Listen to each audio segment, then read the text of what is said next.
Hey guys, Lion Judah here, and today we're going to be doing the X-Men Apocalypse complete spoilers review.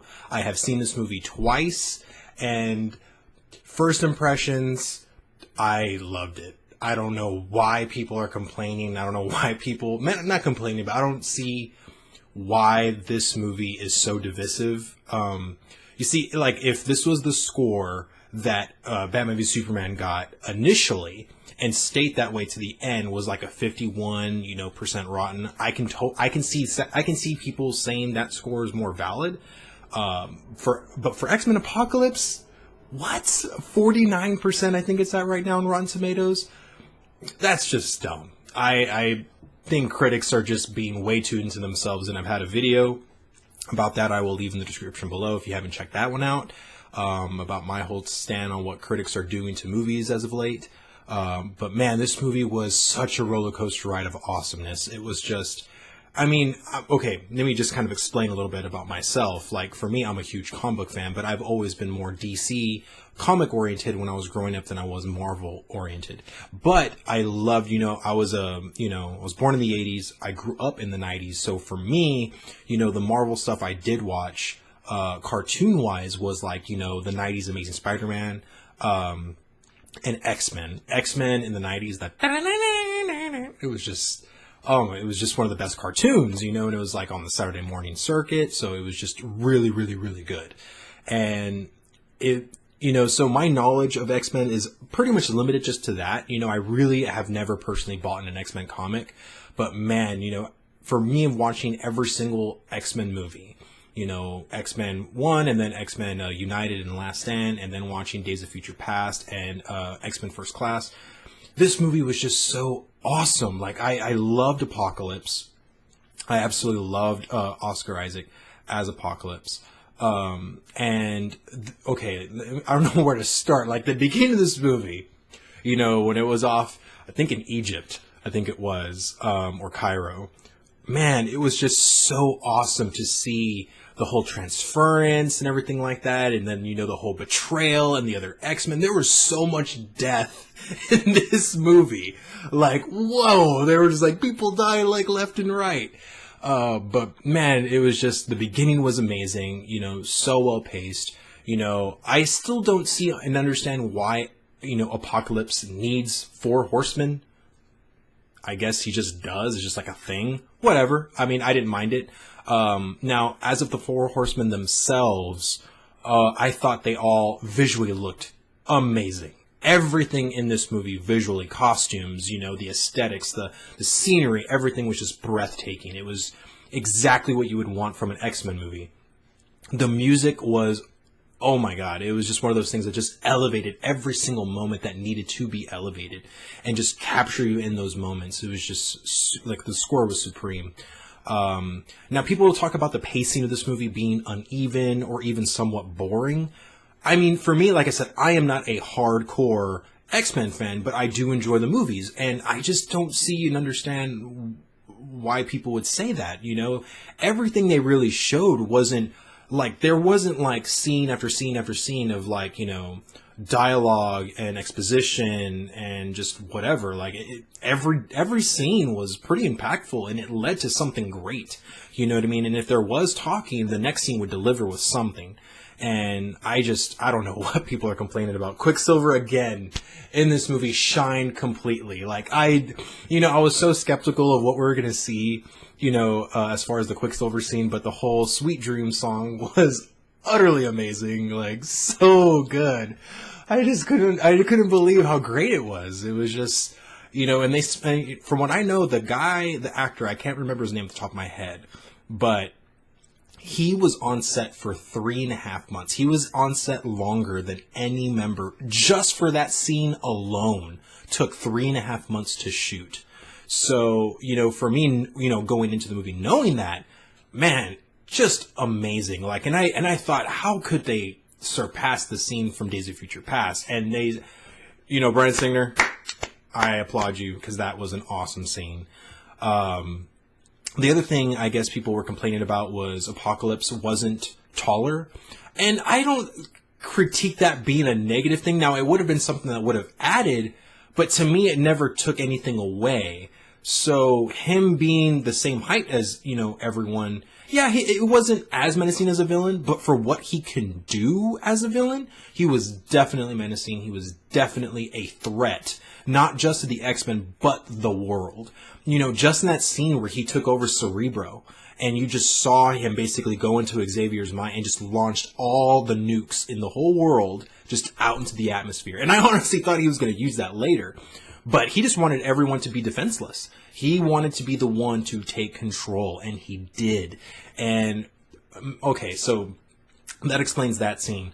Now, on the Four Horsemen, I was going to say that earlier, Magneto, Archangel, Storm, and Psylocke. Okay, Psylocke and Archangel they were kind of downers to me. Like, I can understand because there were so many new characters, in this movie, but there wasn't really much from them. And, as much as we heard from, Psylocke, Olivia Munn training for months, with swordplay, I kind of thought she was going to have some really epic moments in, the fight scenes. And it was just very kind of blah. So I was just like, what was all that months of training for? But, hey, I digress. Maybe she just wanted to learn for future films. Whatever. But Archangel, like I said, all of them, all the Four Horsemen visually looked amazing. Storm looked amazing. Olivia Munn as Psylocke looked amazing. Archangel, wow, he just looked so great. I didn't understand, like, how they were going to make that into the big screen the way they did and transform the way they did, and they just did such a great job. I mean, it was just so good. And then the whole, them concentrating really heavily on Magneto, and I can't even really say it was that heavily. They just kind of, put more into his character than the other Horsemen, with him having a family now, and then, he loses his family. Now, the one thing about this film that, to me personally, that, it wasn't the pacing, but to me, like, when I was watching Civil War, every scene I did not know what was going to happen next. This film was super predictable. The beats that were coming up next, I was predicting it, and I was right. I was, like, right on the money. I was like, oh, this is going to happen, and they're going to die, and then this is going to happen. That was the one thing that I wasn't as surprised to some of the things. There were surprises, don't get me wrong, but there were some things that were predictable. But even, the prediction to me, like, it wasn't bad. It was just like, I wanted to be a little bit more surprised. But other than that, the one other thing, the big thing that I keep people talking about was the end scene, the last culmination scene of Apocalypse's death. And people were saying it was very lackluster. I don't see how. I mean, you have, Professor Xavier inside Apocalypse's mind. You have Jean Grey also inside Apocalypse's mind. And physically outside being a fucking badass. And I'll go into her in a little bit later with Sophie Turner. Then you have Magneto being a badass. Then you have Cyclops being a badass. And then you have Storm being a badass. You have like 5 characters doing internally and external things on a bad guy that is godlike. I mean, I could understand if the scene ended like this, to where Magneto's on the floor, Storm's on the floor, and it's all up to Jean, to defeat this god, But man, oh my god, when she unleashed her power, I've seen this movie twice, like I said. And even seeing it the second time was just so amazing. Like, my favorite saga in the X-Men was the Dark Phoenix saga. And, that's why to me and to everyone else, X-Men Last Stand was just such a letdown, because the one thing we coveted so much was just abolished on film. It was just a disgrace. But just seeing this glimpse, oh my god, I cannot wait for the next film. Like, I cannot wait. Sophie Turner did such an amazing job with this character. Nightcrawler was amazing. I didn't think that he would be such a shining spot for me, but he really was. I loved his, he was a very young actor, and he did such a great job with the character. The fight scenes were amazing. He was so socially awkward, which was great. But he never once, gave anything that was negative to me. And Cyclops, I thought was very good. I'm trying to think of so many different things that's just running through my mind. Let's see. Oh, the Wolverine thing, right? So everybody in this movie, like I've seen this movie twice, like I said, and each time there was an applause as soon as we saw the claws. As soon as you heard the shink, everybody in the theater just started clapping. And, you know, I saw it on Saturday and I saw it again on Sunday, and it was just, it's so great seeing it with fans, you know, because seeing their excitement level and just seeing like, man, you know, they love this thing just as much as I do. And that was the other thing that people said was kind of like, oh, it wasn't needed or wasn't this. And there was a lot of things in this film that wasn't needed, you know, but it was fan serviced. And I'm kind of glad. I'm a fan, you know, I'm glad I was serviced. But I don't think that his scene was bad by any means. This scene was amazing. He was killing people left and right. And it was so brutal. I mean, they didn't show blood, or at least a lot of it. They did show a little bit. But, I mean, if that's just a little bit of things to come for the standalone rated R Wolverine film, I'm so on board for that. But I thought his scene was amazing. And the one thing I really did appreciate in this film was the harken back to a lot of the other X-Men movies. And like I said, if you're a fan and you've seen, you know, X-Men 1, 2, and 3, you've seen Days of Future Past and First Class, this movie had so many little things for all those people that saw those movies. And, you know, just that exit scene at the very end whenever, you know, Jean went inside Wolverine's mind and basically unlocked just a little bit, which explained why in the very first film he didn't have all of his memories. Now that's filled in for us. It was just that little thing of like, they didn't need to fill in those little plot holes, but Bryan Singer did, and I appreciated it, and I loved it. And like I said, I thought that was super amazing. The Wolverine scene I thought was great. But going back to the final scene of the movie, I loved it. I was just so, my mind, the first time I saw it, my mouth was open. I was like the whole time. Like, I was just like, even like unconsciously, I was just like, whoa, whoa, whoa. Or like consciously, I was thinking to myself, like, wait, I have my mouth open. Like, what's going on? But it was because I was just so overtaken with what exactly is going on here. The only scene that I could really describe how this felt somewhat was in Age of Ultron when he had Vision, Thor, and Iron Man all doing their beams at Ultron at the same time. I thought that was like so amazing, but that was like 3 seconds. This was a long time, minutes long of just boom on Apocolypse and him literally surviving without the freaking Horseman, just by himself. And that shows you how powerful this guy is. I mean, it was just awesome. So to me, I really wasn't complaining that, oh, that was so like lackluster. No, it wasn't. I mean, like I said, if Jean did all that by herself and all the other X-Men were on the ground and it was all up to Jean to do this, then I would have agreed. I would have been like, yeah, then it was kind of dumb. I was just like, because we all know that Jean is a level 5 mutant. She is a very powerful, like one of the most powerful mutants in the world. So for her to be able to just unleash her power without being able to control it, it's like anything else. You're just going to release it and it's 110% just out there. So yeah, I mean, that just shows you as an audience member of how powerful Jean Grey is and how much, even to her, how she can't control this power. And oh my God, it was just so good. So good. Okay, the other thing now I'm thinking about it, the other point of contention was Jennifer Lawrence as Mystique. And I have to somewhat disagree with what a lot of people are saying about her acting. Was very wooden, was very like she didn't want to be there. I just felt like that wasn't her as an actor, that was her as a character. Jennifer Lawrence loves being on the X-Men films. Now, the one thing you will read is that she doesn't like the makeup. That doesn't mean that she doesn't like the people she's working with. It doesn't mean she doesn't like Bryan Singer. I mean, she has a very good relationship with everyone. And I think even if she didn't really want to be there, the other members, like her friends, would have told her, like, hey, like, what are you doing? Like, why are you just mailing it in? You know, she has people like Michael Fassbender. She has so many great actors there, you know. James McAvoy as Professor Xavier. I mean, just them two alone, their acting, their ability to cry is just amazing. Like, that, to me, I think that's the hardest thing for any actor to do, is cry on cue. Or cry when you feel like the character would naturally cry.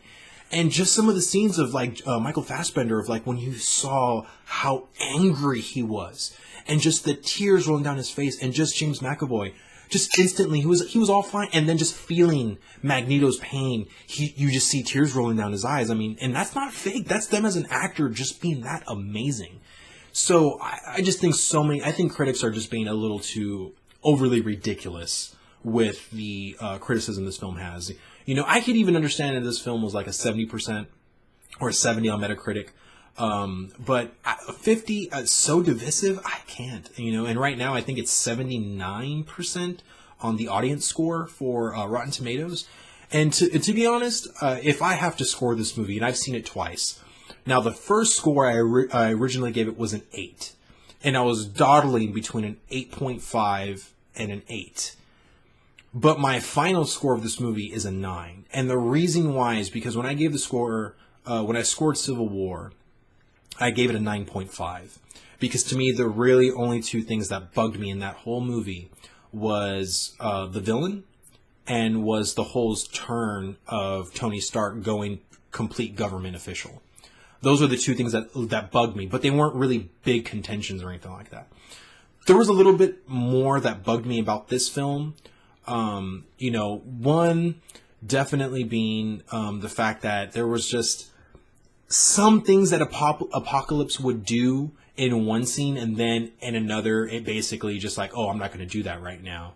It was just kind of the same thing whenever, if anyone's seen the horrible movie Fantastic Four and Doctor Doom started blowing off people's heads left and right, boom, boom, boom, boom. And then when you saw, you know, the Fantastic Four is all fisticuffs, now we're going to fight, which I thought was completely dumb. But there were some things as far as character development that I really wanted. You know, I really wanted Psylocke not to be the whole mustache twirling villain that she was. Archangel's thing was just sort of not as cohesive as I wanted it to be, and then he ended up dying at the end of the film. And then Havoc's death. Oh my God. Like no one even saw it, and I knew it was coming, and I knew, like, you know, because everyone was so overtaken with the Quicksilver scene that people were just laughing, and they're like, "Oh my God, Havoc!" Completely forgot. But no, like that's not a negative point at all. It was just something I just thought of right now. But it was just so good. Like I can't. If I were to say it was an 8.5, I'd be lying to myself. Like I enjoyed this film probably just as much as Civil War. And to me, I feel very firmly in giving this score a 9 out of 10. And I recommend anyone to see this movie. I mean, if you love Days of Future Past, now to me, Days of Future Past is still the best X-Men film we've ever had. I mean, that film is pretty much perfection. I mean, to me, it's literally a 10 out of 10. Like I'm not, you know, a lot of people don't know how I score, and that's fine. But to me, like, I don't really have a lot of films that are 10 out of 10. And the only other film that I can think of off the top of my head is like The Dark Knight. Not even the first Avengers movie is a 10 out of 10 for me. And I'm a big Batman fan. So yeah, there's not many films I give a 10 out of 10 to, but that's definitely one of them is Days of Future Past. But this score, I feel very firmly in a 9 out of 10. And yeah, that's pretty much my review, guys. So what did you think about the movie? Were you as divisive about this film as the critics were? Did you love the movie? Did you absolutely hate the movie? I would love to know your thoughts in the comment section below. And like I said, if you like this video, please give me a thumbs up.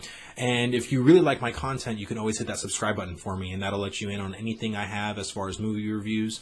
And also, too, I have a World of Warcraft channel that's on the same channel. Excuse me. And if you want to know anything on the Hunter class, that is exactly what I do on this channel. It's everything Hunter related. And right now I am still not in the beta for Legion, but as soon as I am, I will definitely do anything and everything regarding the Hunter for you, as far as all the specs go, where their current iterations are standing, where I personally feel how they are. Do I like them? Do I not like them? So like I said, guys, hit me up on my channel, and I will see you guys later.